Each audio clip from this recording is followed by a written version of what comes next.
दुख की बात यह है कि 28 बार अमेरिका के मुखिया ने अपने मुंह से ये बात कही और लगातार कह रहे हैं, लेकिन हमारे देश के मुखिया ने एक बार भी उसका खंडन नहीं किया कि अमेरिका के राष्ट्रपति झूठ बोल रहे हैं, गलत बोल रहे हैं। पाकिस्तान की सरकार, पाकिस्तान की आर्मी और इन आतंकियों में कोई भेद नहीं किया जा सकता। ये एक हैं, मगर आपने स्वयं टेलीफोन करके अलग अलग दृष्टि से देखने का काम किया कि केवल हम आतंकी ठिकानों को, ये जो रणनीतिक भूल हुई है इतिहास में, हमेशा ये बात पाकिस्तान को एक आपने मौका दिया ये कहने के लिए।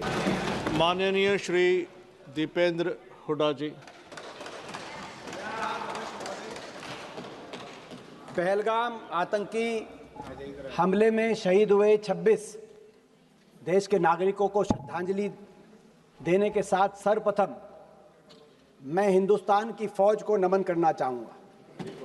देश की फौज के पराक्रम को कोटि कोटि नमन करना चाहूँगा। देश की फौज का मैं धन्यवाद करना चाहूँगा कि ये फौज, ऐसी फौज, दुनिया की सबसे बेहतरीन फौज अगर कहीं की है तो भारतवर्ष की, देश की फौज है, जिसने हमेशा तिरंगे को ऊपर रखने का कार्य किया।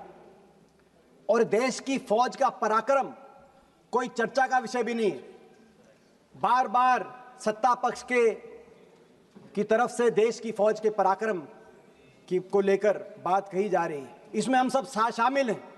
आप प्रस्ताव लाइए, देश की फौज के पराक्रम को नमन करने का प्रस्ताव लाइए, हम आपका साथ देंगे। नहीं तो हम प्रस्ताव ला रखते हैं, आप हमारा साथ दीजिए। ये चर्चा का विषय नहीं है। चर्चा का विषय यह है कि फौज ने तो अपना काम किया, लेकिन क्या सत्ता पक्ष में बैठे हुए नेताओं ने अपना काम किया कि नहीं किया, यह चर्चा का विषय है। चर्चा का विषय यह है कि सत्ता पक्ष की कार्यप्रणाली क्या रही ऑपरेशन सिंदूर के समय, और हमारा देश लोकतंत्र है, विपक्ष की जिम्मेदारी है। यदि सत्ता पक्ष अपनी जिम्मेदारी में कहीं कमी छोड़ता है तो विपक्ष की जिम्मेदारी है उस कमी को, उस खामी को देश के जनता के सामने रखे। यह हमारी जिम्मेदारी है इस प्रजातंत्र में। विपक्ष ने अपनी जिम्मेदारी उस समय निभाई जब पहलगाम पे आतंकी हमला हुआ, और हमने कहा कि हम आपके साथ हैं। हमने कहा कि दुश्मन को मुंह तोड़ जवाब दो, पूरा देश आपके साथ है, विपक्ष आपके साथ है। लेकिन आपने क्या किया? आपने सर्वदलीय बैठक रखी, लेकिन सर्वदलीय बैठकों में प्रधानमंत्री जी नहीं शामिल हो पाए। उनकी व्यवस्था दिखाई गई। अगर उन दिनों में उनकी व्यवस्था थी तो दिन बदले जा सकते थे, और अगर दिन में व्यवस्था थी तो रात के 12 बजे भी अगर आप सर्वदलीय बैठक रहते तो हमारे नेता, देश के विपक्ष के नेता सब आने के लिए तैयार थे। दुनिया में एक शक्ति प्रदर्शित होती भारत के लोकतंत्र की कि सब एक हैं, लेकिन आपने वो मौका चूक गए आप।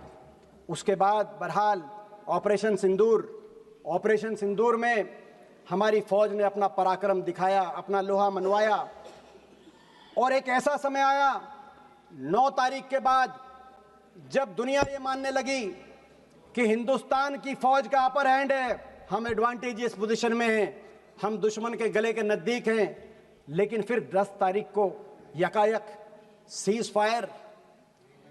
देश की भावना थी कि पाकिस्तान को मुंह तोड़ जवाब दिया जाए, निर्णायक जवाब दिया जाए, जैसा 1971 में पाकिस्तान के 2 टुकड़े करके दिखाया था हमारी देश की फौज ने। तत्कालीन प्रधानमंत्री जी इंदिरा जी के समय पाकिस्तान को ऐसा जवाब दिया जाए। आप बार बार बोलते थे पाकिस्तान ऑक्यूपाइड कश्मीर की बात बोलते थे, अब आगे किस मुंह से आप पाकिस्तान ऑक्यूपाइड कश्मीर की बात रखेंगे देश के सामने? आपके सभी वक्तव्यों में कहा गया है कि पाकिस्तान घुटनों पे था।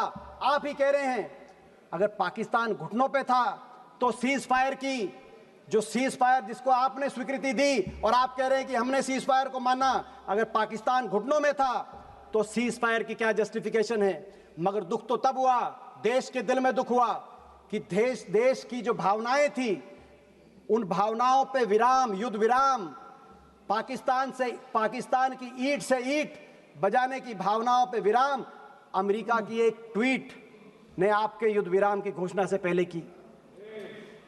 उसके बारे में मैं आऊंगा, लेकिन ये सीज फायर की क्या शर्तें थी देश के सामने आपको रखना चाहिए। मगर इन शर्तों के साथ साथ युद्ध विराम से पहले भी एक रणनीतिक चूक हुई। आज राजनाथ सिंह जी कह रहे थे कि कांग्रेस के समय यह रणनीतिक चूक हुई पाकिस्तान को लेकर। सबसे बड़ी रणनीतिक भूल उस समय हुई, आदरणीय विदेश मंत्री जी बैठे जब इन्होंने टेलीफोन करके कहा कि हम केवल आतंकी ठिकानों को निशाने पे ले रहे हैं, मगर हम किसी मिलिट्री या सिविलियन ठिकानों को निशाने पे नहीं ले रहे। जब ये कहा, आपने स्वीकार किया, एक तरीके से क्लीन चिट दी पाकिस्तान की आर्मी और सरकार को, और अलग अलग दृष्टि से आपने देखा पाकिस्तान, जबकि आपके सारे ही स्पीकर्स कह रहे हैं, मान रहे हैं, और देश मानता है, दुनिया को पता है कि पाकिस्तान की सरकार, पाकिस्तान की आर्मी और इन आतंकियों में कोई भेद नहीं किया जा सकता। ये एक हैं, मगर आपने स्वयं टेलीफोन करके अलग अलग दृष्टि से देखने का काम किया कि केवल हम आतंकी ठिकानों को। ये जो रणनीतिक भूल हुई है इतिहास में, हमेशा ये बात पाकिस्तान को एक आपने मौका दिया ये कहने के लिए। विदेश मंत्रालय की क्या भूमिका रहती है देश में? विदेश मंत्री का काम कोई स्कूल, कॉलेज या सड़क बनाना नहीं होता। विदेश मंत्रालय का काम होता है दुनिया में अपने दोस्त मुल्कों की संख्या को बढ़ाना। विदेश मंत्रालय की और विदेश नीति की आपकी सच्चाई 11 साल की तब सामने आई जब ये टकराव की स्थिति पैदा हुई। कितने देश आपके साथ आके खड़े हुए और कितने देशों ने खुल के पाकिस्तान का साथ दिया, दुनिया ने देखा। और ये बात कबूलनामा अभी मेरे मित्र जय पांडा भी कह रहे थे कि देशों की तरफ से पढ़ रहे थे कि उस देश ने आतंकी हमला का निंदा करी और उस देश ने निंदा करी। मैं पूछना चाहता हूं, एक देश का नाम बताओ जिसने आतंकी हमले की निंदा भी करी और यह भी कहा कि पाकिस्तान इसके पीछे है और हम पाकिस्तान की भी निंदा करते हैं। एक देश ने पाकिस्तान की निंदा नहीं करी। और दूसरी तरफ पाकिस्तान के साथ देने वालों की देशों में चीन, टर्की, अजरबैजान, मलेशिया जैसे देशों की, और आपके साथ एक ने भी बयान नहीं दिया। और ये बात आपको भी पता है, 11 साल की आपकी विदेश नीति, दुनिया में जो भ्रमण प्रधानमंत्री जी ने किया, विदेश मंत्री जी आपने किया, बाकी अधिकारियों ने किया, उसका सच तब सामने आया जब इस घटना के बाद आपको सांसदों पर अपना विश्वास व्यक्त करते हुए सांसदों के प्रतिनिधित्व मंडल भेजने पड़े। 11 साल से आप क्या कर रहे थे दुनिया में के चप्पे चप्पे में घूम के, जब आपको सांसदों पे आना पड़ा। दुख इस बात का, और आपकी विदेश नीति की दूसरी बड़ी कमी, बहुराष्ट्रीय संस्थाओं ने उस एक महीने में जिस तरीके से पाकिस्तान का साथ दिया और आप उसको रोकने में असफल साबित हुए। जिस तरीके से आईएमएफ ने 1 बिलियन का लोन, जब टकराव चल रहा था, शायद दुनिया के इतिहास में पहली बार हुआ होगा, आईएमएफ ने $1 बिलियन का लोन सैंक्शन किया, जिसका विरोध भी आपने किया, लेकिन आपके विरोध को आईएमएफ ने नहीं सुना। वर्ल्ड बैंक ने $40 बिलियन के निवेश का प्रस्ताव पारित किया, तो उसी महीने एडीबी ने उसी मई के महीने में $800 मिलियन का लोन पाकिस्तान के लिए स्वीकृत किया। दूसरी तरफ यूनाइटेड नेशंस सिक्योरिटी काउंसिल के अंदर पाकिस्तान को काउंटर टेररिज्म ग्रुप का को चेयरमैन बनाया गया, डकैत के हाथ को थानेदार बनाया गया, आप रोक नहीं पाए। और FATF financial action task force, जिसमें 2011 में पाकिस्तान को ब्लैक लिस्ट किया गया था, FATF में ग्रे लिस्ट में डाला गया था 2011 में यूपीए सरकार के समय, और 2022 में उसको FATF से ग्रे लिस्ट और ब्लैक लिस्ट से पाकिस्तान को बाहर निकला, लेकिन आप उसको रोक नहीं पाए। आपकी विदेश नीति में कमी, दूसरी कमी वहां है जब दुनिया के मुल्कों ने, अमेरिका और रूस जैसे मुल्कों ने भी हिंदुस्तान और पाकिस्तान को बराबर तोल दिया। ये कैसे संभव है? हम इसको कैसे मान सकते हैं? एक मुल्क आतंकवाद को पोषित करने वाला मुल्क है और दूसरा मुल्क आतंकवाद से पीड़ित मुल्क है। हम अंतर्राष्ट्रीय ऑर्डर की लड़ाई लड़ रहे हैं, लेकिन आपने देखा बार बार सभी मुल्कों ने बराबर तोल दिया। आपकी विदेश नीति की तीसरी बड़ी असफलता अमेरिका को लेकर है। यह वही अमेरिका है, हमारे इतिहास में समय समय पर अमेरिका को जब आंख दिखाने की बात आई तो हमने आंख भी दिखाई, और जब हाथ मिलाने की और मधुर संबंधों की बात आई तो पिछले 2 दशकों में अमेरिका से संबंधों में सुधार भी हुआ। हमने उतार चढ़ाव अमेरिका से संबंधों में देखा है।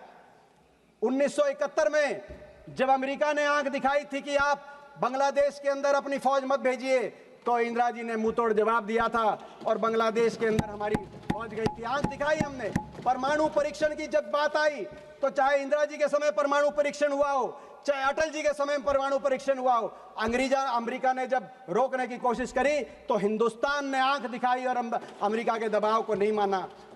ये वही अमेरिका है। लेकिन जब अमेरिका से हाथ मिलाने की बात आई, सपोर्ट की बात कर रहे थे, सपोर्ट का लेटर्स पढ़ रहे थे, जय पांडा भी मौजूद थे जब राष्ट्रपति ओबामा आए थे। जब मित्रता की बात आई और 26/11 हुआ मुंबई में, तो राष्ट्रपति ओबामा वॉशिंगटन से दिल्ली आए।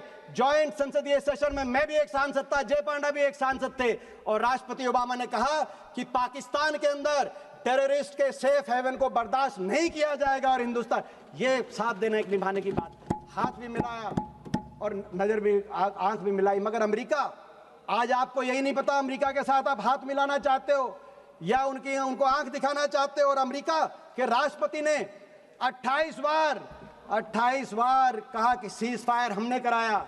उससे भी चिंतनीय बात उन्होंने कहा व्यापार के धौंस दे के दिखाया। बात थी आतंकवाद पे वार की, आ गई व्यापार पे। अमेरिका के राष्ट्रपति कह रहे हैं, अमेरिका के राष्ट्रपति ने केवल व्यापार तक नहीं रुके, उन्होंने कहा कि 5 जहाज गिरे, वो केवल जहाज तक भी नहीं रुके। अमेरिका के राष्ट्रपति जी ने कश्मीर का भी नाम लाया कि कश्मीर में अमेरिका की बात हुई है। और दुख की बात ये, कश्मीर के मामले में और विदेशी हस्तक्षेप के मामले में, क्योंकि इस बात पर भाजपा का, आरएसएस का भी एक स्टैंड रहा है, क्या आरएसएस की भी विदेश नीति बदल गई है?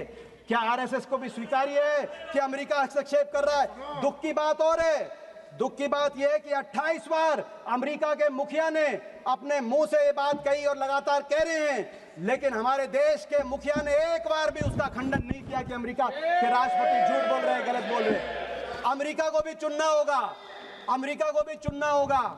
अमेरिका को कैसे संबंध चाहिए हिंदुस्तान के साथ? दुनिया की एक शक्ति है हिंदुस्तान, भारतवर्ष को पाकिस्तान से का बराबरी नहीं कर सकता अमेरिका। अमेरिका को भी चुनना होगा। और मैं आपसे भी कहना चाहता हूं, आपको भी रास्ता चुनना होगा, या तो आंख दिखाओ या हाथ मिलाओ, या तो बातचीत करके अमेरिका से संबंध सुधारो और डोनाल्ड को चुप कराओ, डोनाल्ड का मुंह बंद कराओ, नहीं तो हिंदुस्तान में मैकडोनाल्ड को बंद कराओ। अमेरिका को अधिकार नहीं है, दोनों घोड़ों पे सवार होकर चलने का अधिकार नहीं है।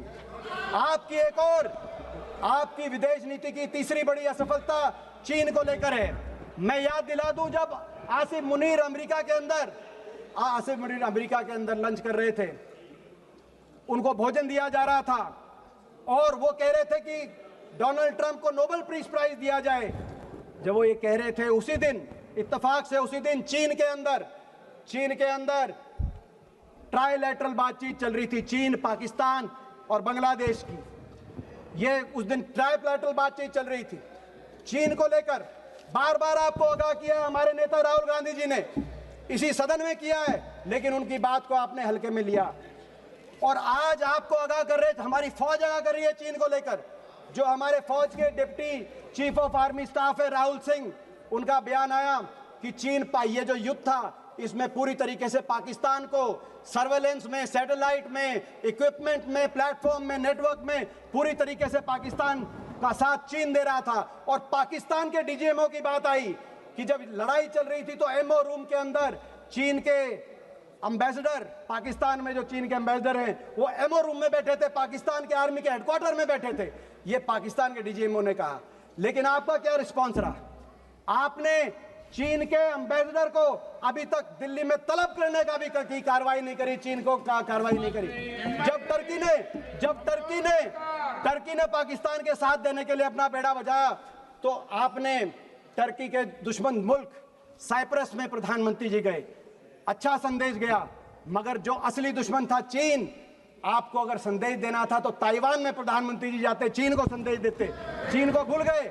और 6 जुलाई को जब जनरल राहुल सिंह ने कहा कि चीन इसके पीछे है, आपका क्या जवाब रहा? विदेश मंत्री जी आप 10 जुलाई को बीजिंग चले गए, ताइवान नहीं बीजिंग चले गए, और आपका ट्वीट आया, आपका वक्तव्य आया कि चीन की जो एससीओ की अध्यक्षता है उसका भारत समर्थन करता है और हमारे संबंधों में सुधार हो रहा है। किस बात का दबाव? चीन से। भारत एक स्वतंत्र, एक ऐसा देश है जिसको आज हल्के में नहीं लेना जाना चाहिए। आपकी एक और रक्षा मंत्री बोल रहे थे, मैं एक और डिफेंस प्रिपेयर्डनेस को लेकर भी इस बीच में कहना चाहूंगा। हमने देखा आर्मी वालों ने क्या कहा, एयरफोर्स वालों ने क्या कहा। मैं दो ही पढ़ना चाहता हूं। आर्मी और एयरफोर्स, आपको सुनना पड़ेगा वो क्या कह रहे हैं। रक्षा मंत्री जी, आपकी भी 11 साल की रक्षा नीति 11 साल की, उसका रिपोर्ट कार्ड जो हम कहें उससे मत मानना, मगर जो deputy chief of army staff lieutenant general Rahul Singh ने कहा, क्या कहा उन्होंने कहा, राहुल सिंह जी की जो स्टेटमेंट आई चीन को लेकर, उसके बाद उन्होंने कहा the equipment that was supposed to be received in January has not been delivered yet. We still depend on a lot of things from outside, and if all that equipment was made available, the story may have been little different. ये उन्होंने कहा। और हमारे air marshal Amarpreet Singh, जिन पे हमें गर्व है, उन्होंने क्या कहा, उन्होंने कहा एयर मार्शल ने, हमने नहीं, उन्होंने कहा not a single project that I can think of has been completed on time. Why should we promise something which cannot be achieved? Hooda ji, air force कह रही है, आर्मी कह रही है, और स्टैंडिंग कमेटी। एक सेकेंड हुड्डा जी, आपके पार्टी से आज की लिस्ट में बहुत सारे नाम आए हैं, इसलिए आप अपना भाषण जल्दी से ख़त्म कीजिए। और एक second 1 second 1 second 1 second Hooda ji 1 second Hooda ji 1 second नहीं 1 सेकेंड नहीं 1 सेकेंड हम आपको 1 सेकेंड हुड्डा जी 1 सेकेंड रुकिए। यदि सभा की सहमति हो तो सभा की कार्यवाही आज रात 12 बजे तक बढ़ा जाएगा है। थैंक यू, धन्यवाद। आप आर्मी, आप कंक्लूड कीजिए। केवल उन्होंने नहीं कहा, आदरणीय रक्षा मंत्री जी, केवल उन्होंने नहीं कहा, स्टैंडिंग कमेटी, क्योंकि संसदीय स्टैंडिंग कमेटीज की रिपोर्ट पर आपकी सरकार ध्यान नहीं देती। 2018 की रिपोर्ट, 2023 की रिपोर्ट क्या कह रही थी आपको? आप लगातार रक्षा बजट को घटा रहे हैं, जो सही नहीं है, और रक्षा बजट को बढ़ाइए। इन 11 वर्षों में रक्षा budget as a percentage of GDP और एज अ परसेंटेज ऑफ हमारा जो budget as a percentage of GDP, इन 11 वर्षों में रक्षा बजट 2.5% से घटकर 1.9% पे आप लेके आए। और ये जो रक्षा बजट एज अ जीडीपी के प्रतिशत में, ये रक्षा बजट 1962 के युद्ध के बाद सबसे नीचे स्तर पर आप लेके आए। और स्टैंडिंग कमेटीज आपको कह रही थी कि ये सही नहीं है। रक्षा बजट आपने कम किया, अग्निवीर जैसी योजनाएं आपने लेके आए, जिसने फौज, देश की फौज पे जिसमें हमें गर्व था, उसका हमारा मानना है कि वो फौज के लिए सही नहीं थी। लेकिन उससे भी एक और दुर्भाग्यपूर्ण बात यह है कि रक्षा बजट में एयरफोर्स मॉडर्नाइजेशन के बजट में भी आपने कटौती करने का काम किया, जो राहुल जी हमारे नेता बार बार जिस बात को लेकर आपको आगाह कर रहे हैं। आज हमारे देश में 60 स्क्वाड्रन की जरूरत है, 60 स्क्वाड्रन की, जो एयर मार्शल बोल रहे हैं। 41 स्क्वाड्रन, 41.1 स्क्वाड्रन यूपीए के समय, हमारे समय मंजूर हुए थे 2011 में, मगर धरातल पे केवल 31 स्क्वाड्रन आज एयरफोर्स के हैं। और इन 31 स्क्वाड्रन में से भी कई स्क्वाड्रन ऐसे हैं जिसमें जैगुआर जैसे जहाज हैं। ये वही जैगुआर है जो पिछले 6 महीने में 3 जैगुआर जहाजों का क्रैश हुआ, जिसमें 2 हरियाणा के हमारे पायलट थे जिनको अपनी शहादत देनी पड़ी। जैगुआर के साथ सभापति महोदय, आपने इतने महत्वपूर्ण विषय पर बोलने का अवसर दिया। विशेष रूप से आभार व्यक्त करेंगे हमारे पार्टी के राष्ट्रीय अध्यक्ष। Madam, 1 second. अध्यक्ष जी, मेरी यही मांग है कि हमारी आज हमारा सुझाव माने तो ये माने कि हमारी फौज को, हमारी एयरफोर्स को आधुनिकता से लैस किया जाए, बजट को बढ़ाया जाए। जो आज हमारी एयरफोर्स के अंदर जिस तरीके से मजबूती, आज 2 फ्रंट 3 फ्रंट वॉर की बात चल रही है। आज पाकिस्तान 82% अपने हथियार चीन से ले रहा है, तो बांग्लादेश 71% अपने हथियार चीन से ले रहा है। ऐसे में नेटवर्क, प्लेटफॉर्म हर तरीके से आधुनिकता से लैस किया जाए। अब वो ऑपरेशन सिंदूर आप कह रहे जारी है, क्रिकेट जारी मत करो ऑपरेशन सिंदूर के साथ, और करना है तो हमारी देश की फौज को मजबूत करने का आप काम करिए, हम साथ देंगे। धन्यवाद।